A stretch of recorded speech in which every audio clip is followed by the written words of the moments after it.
We're small enough that we know all of our kids.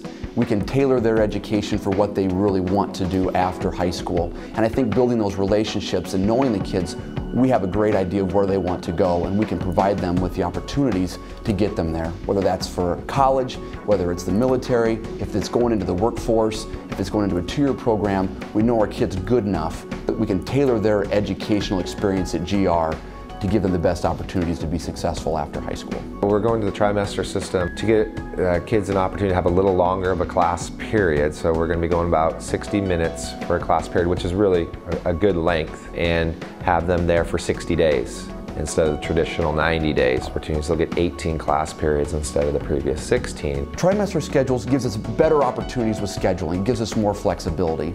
It ties right in with the Western Outreach Center, a great place where students can get college level credits. The Western Outreach Center is a collaborative effort with neighboring districts and Hawkeye Community College that GR is involved with. It offers our students the opportunity to earn up to 18 credits that qualify as both college and high school credits during both their junior and senior year. So a student can graduate from GR with a total of 36 college credits. It hits both the technical side through programs like Project Lead the Way and healthcare programming, as well as kind of those upper academic courses in science, math, and English.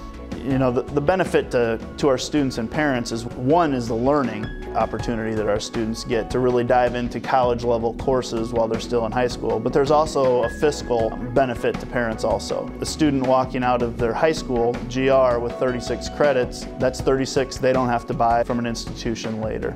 And at the same time, our district receives supplementary weighting that helps us offset costs to the district to pay for those courses. So it's really a win-win for the district and for our students and parents. Our expectations for our students are very high, and that's something that is reflective not only of our students but on the community as a whole, is that we want our students to be successful. And to be successful, obviously we expect a lot out of them. One of the things we talk about in our building is doing things the Rebel way. R stands for respect, the E stands for effort, the B stands for brand, the other E is for enthusiasm, and the L is for lesson learned. And that's just how we expect our students to live that way, and if they can do that, great things are going to happen for them.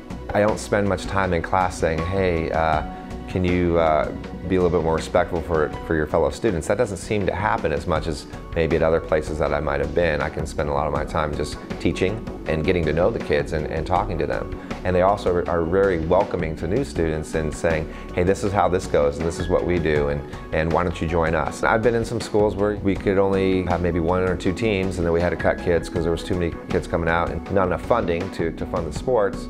Well, there's no cut policy here in a sense. We don't need to. I mean, we have a lot of kids go out, and I coach boys basketball. We have 3 teams, and everybody gets an opportunity to play on their level to the point where they can play in multiple levels if needed.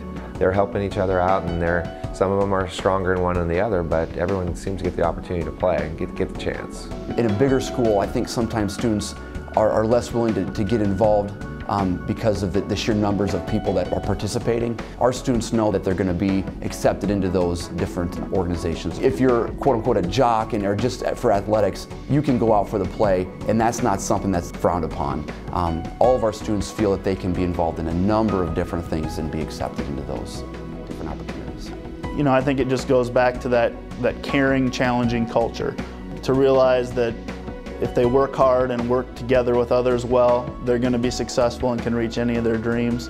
And I think a lot of that comes back to how we approach it as a staff, as a we. It's not one person's job to crank out a classroom of kids. It's how we as a district work with our students and approach it. And I think that carries over into how students work with staff and with each other.